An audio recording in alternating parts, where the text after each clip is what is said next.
Sedang hamil anak kedua, pedangdut Zaskia Gotik kini malah terpisah rumah dari sang suami, Sirajuddin Mahmud.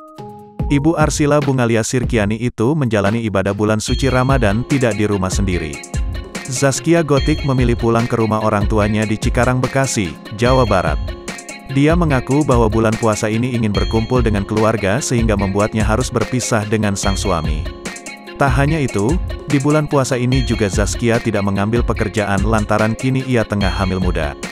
Zaskia yang bercerita sebelum menikah saat di bulan puasa ia selalu sibuk dengan pekerjaannya. Bahkan ia mengaku tak sempat sahur dan berbuka bersama orang tuanya. Kini, saat ia tengah hamil anak keduanya, Zaskia Gotik pun memanfaatkan waktunya bersama orang tua dan keluarganya.